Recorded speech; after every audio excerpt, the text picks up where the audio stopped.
Today, I want to tell you another heartbreaking story. Ryan Carter Poston was born on December 30th, 1982, in Fort Mitchell, Kentucky, to Lisa Carter and Jay Poston. He was the eldest of 4 siblings, having 3 younger sisters named Allison, Catherine, and Elizabeth Carter. Poston's educational journey took him to various locations, including Blessed Sacrament School in Fort Mitchell, the International School Manila in the Philippines, and the International School of Geneva in Switzerland during his high school years. He later pursued higher education at Indiana University, where he pursued a triple major in history, geography, and political science. Subsequently, he attended law school at Northern Kentucky University in Highland Heights, earning his Juris Doctor degree.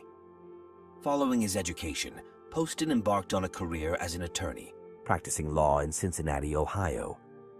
In 2011, Ryan Poston, then 28 years old, crossed paths with 20-year-old Shayna Hubers through Facebook.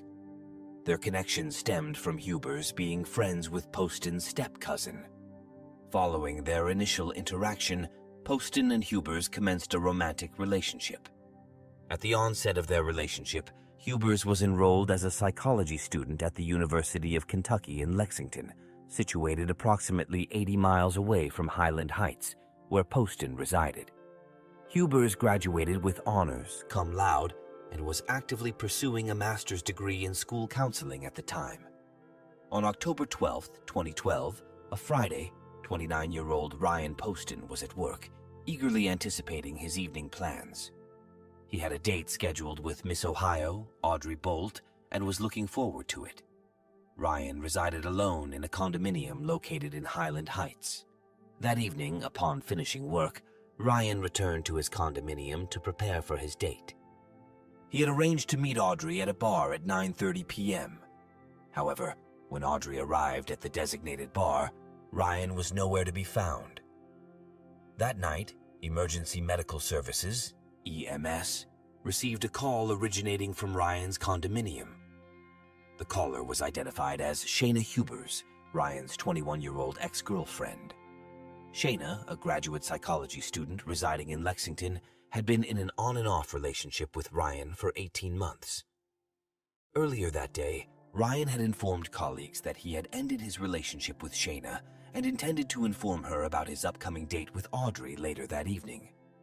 During the call, Shayna informed the dispatcher that she had shot Ryan and that he was deceased, claiming it was an act of self-defense. She recounted that Ryan had thrown her against the couch and reached for his gun, prompting her to shoot him multiple times. Shayna further stated that she fired additional shots to ensure his death because he was twitching and appeared to be dying anyway, remarking that he was making peculiar noises. Shayna informed the dispatcher that she had shot Ryan approximately 15 minutes prior to calling for help. Shayna was charged with first-degree murder, second-degree murder, manslaughter, and reckless homicide in connection with the death of Ryan Poston. While Shayna did not dispute shooting Ryan, she maintained that the act was done in self-defense. The prosecution argued that Shayna's obsession with Ryan led her to shoot him after he ended their relationship and expressed interest in dating another woman. They contended that Shayna discovered Ryan's plans for a date on October 12th, which motivated her to commit the crime. The court learned that their relationship began in March 2011 when Ryan initiated contact with Shayna through Facebook, and they maintained an on-and-off relationship for 18 months thereafter. Despite Shayna's claim during the call to EMS that she fired additional shots after the initial one, evidence presented in court revealed that Ryan was shot a total of 6 times. The jury was shown a video of Shayna's police interview conducted shortly after the shooting, which lasted approximately 3 hours. In the video, Shayna was observed dancing and singing Amazing Grace in the interview room. She alleged to the police that Ryan was under the influence of drugs and had been abusive towards her.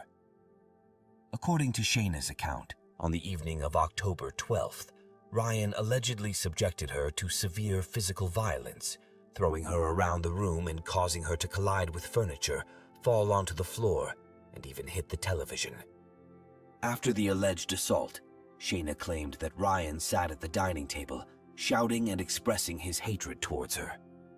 When he reached for his gun, Shayna asserted that she acted in self-defense by seizing the weapon and shooting him. She characterized Ryan as evil and justified her actions to the police, stating that he deserved it. Shayna reported to the police that Ryan collapsed to the floor after she shot him initially. She claimed to have fired additional shots as he twitched and emitted strange noises, fearing that he would either die or be left with severe facial deformities. Shayna mentioned Ryan's vanity, alleging that he had desired rhinoplasty, and remarked that by shooting him in the face, she was merely granting him the nose job he always wanted. During the trial, Chief Bill Birkenhauer, a witness for the prosecution, testified that the crime scene contradicted Shayna's version of events. According to Shayna, Ryan had thrown her into the television, but Chief Birkenhauer stated that the television was undisturbed and even had dust on it, suggesting it had not been touched. Additionally, Shayna claimed that Ryan reached for his gun while sitting at the dining table, but the court was informed that the dining table showed no signs of disturbance, and there were no indications of a struggle. The state of disarray in the condominium was addressed by Jay Poston, Ryan's father, who testified that the place was often in disorder, describing Ryan as a bit of a slob. The court also learned that despite Shayna's allegations of abuse, an examination conducted by a police officer at the station did not reveal any injuries. Only a slight discoloration on her shin was observed, with no other markings on Shayna's body. The prosecution called Ryan's neighbors, Vernon and Doris West, to testify. They resided in the condominium directly below Ryan's. Doris informed the court that on October 12th, she heard 2 shots followed by an additional 4 shots around 6 seconds later. During the trial, when asked if she had heard any noises before the shots, Doris West testified that she did not hear any screaming or yelling prior to the shots. Similarly, Vernon West stated that he heard 2 shots, followed by what he perceived as a person falling, and then 4 more shots. He also did not hear any sounds like yelling before the shots were fired. The prosecution called one of Shayna's friends to testify, revealing that 11 days before Ryan was shot, Shayna had sent her a text message stating, "When I go to the shooting range with Poston tonight, I want to turn around, shoot and kill him, and play like it's an accident." Another friend testified that Shayna had mentioned to her that a part of her wanted to turn around and shoot him when they were at the shooting range together. Additionally, the court heard that Shayna had sent text messages to her friends expressing her hatred towards Ryan. During the trial, one of Ryan's friends testified that shortly before Ryan's death, Ryan confided in him about his intention to break up with Shayna. Ryan explained that he had attempted to drop hints and send text messages to end the relationship, but ultimately felt the need to do it face-to-face. The friend believed that Ryan had planned to end the relationship on October 12th, the day he was fatally shot. Additionally, the receptionist at the law firm where Ryan worked provided testimony. She recounted an interaction with Ryan 2 weeks before his death, during which he appeared sad and confided in her about his relationship struggles. Ryan asked her, "How do you break up with someone that doesn't want to break up with you?" He also inquired about her opinion on men seeking restraining orders.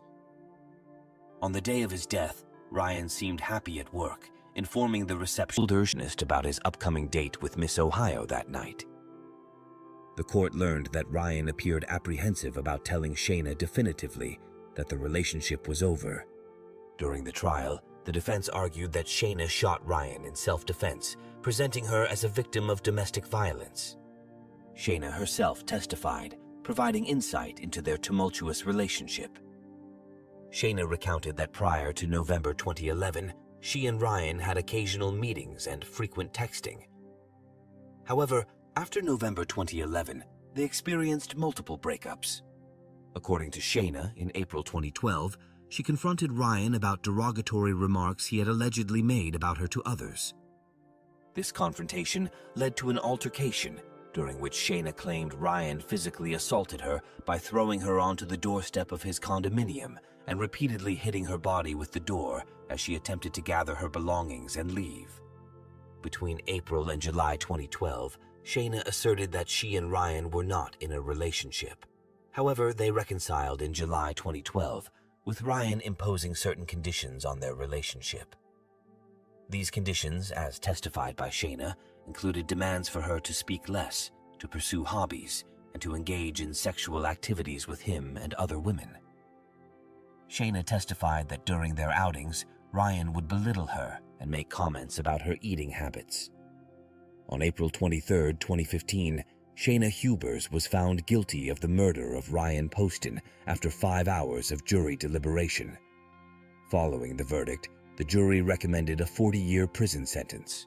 Hubers' legal team sought a new trial, contending that they were hindered from presenting evidence and witnesses that would have supported Hubers' claim of self-defense in Poston's killing. Additionally, they petitioned the judge to recognize Hubers as a victim of domestic violence, which could potentially lessen her required prison term before parole eligibility. Under state law, Hubers would have been mandated to serve 85%, or 34 years, of her sentence before being considered for parole. However, her attorney's motion aimed to reduce this requirement to only 20% of her sentence before parole eligibility. 4 months after her conviction, Hubers received a 40-year prison sentence, aligning with the jury's recommendation, with the possibility of parole eligibility after 20 years. The presiding judge dismissed the notion that Hubers was a victim of domestic violence and remarked that he had contemplated imposing a sentence greater than 40 years. Following her initial sentencing, Shayna Hubers filed for a new trial, which was granted on August 25, 2016.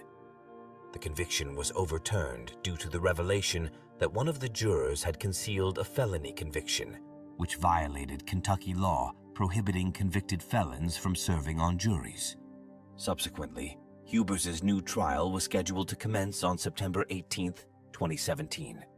However, it was postponed for 4 months and rescheduled to begin on January 16, 2018. Hubers' newly appointed out-of-state attorney requested and was granted a 6-month extension to adequately prepare for the retrial. The second trial commenced on August 8, 2018. The retrial extended over a longer period than the initial trial, lasting 16 days. Additional witnesses were called to testify. 3 incarcerated women who had been with Shayna provided testimony. Donna Dooley testified that Shayna had told her she intentionally made noise in the condominium before shooting Ryan to create the impression that he was abusing her. According to Donna, Shayna shot Ryan because he intended to leave for a date. During the retrial, Holly Nivens testified that Shayna initially claimed to her that Ryan had abused her. However, Shayna later admitted that Ryan had not abused her and confessed that she shot him because he wanted to end their relationship.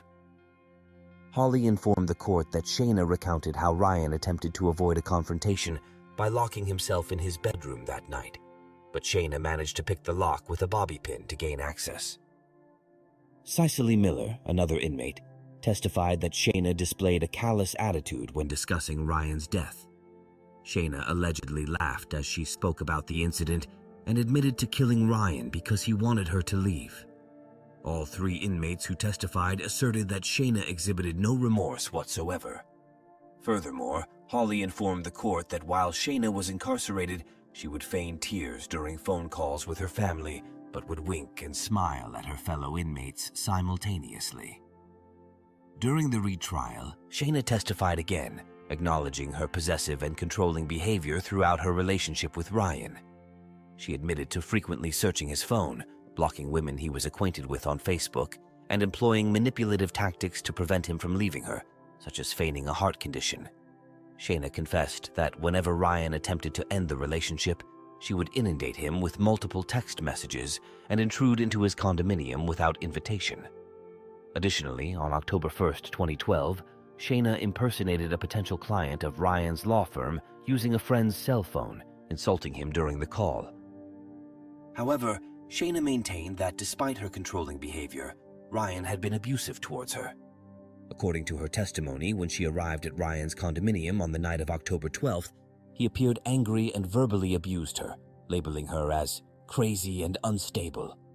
Shayna recounted attempting to retrieve her belongings from the bedroom to leave when Ryan allegedly grabbed her by her clothing and threw her into another room, falling on top of her while clutching her hair and screaming at her.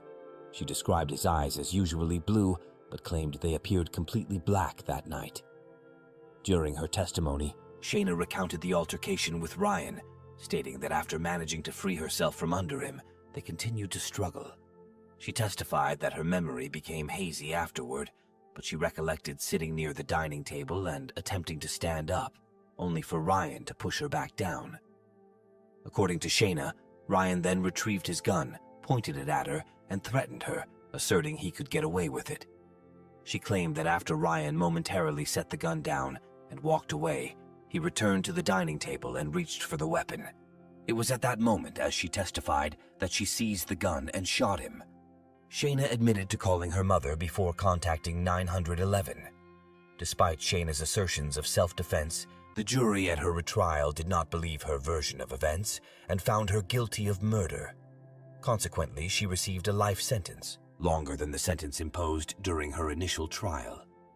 While awaiting her retrial, Shayna married a woman in prison but filed for divorce after being convicted again. Currently incarcerated, she may be eligible for parole on consideration in 2032. What do you think of today's story? Write your opinion about this case in the comments. I thank you for your attention and recommend subscribing to the channel as well as clicking on the bell to not miss new videos that are released daily. Take care of yourself and your loved ones. See you soon.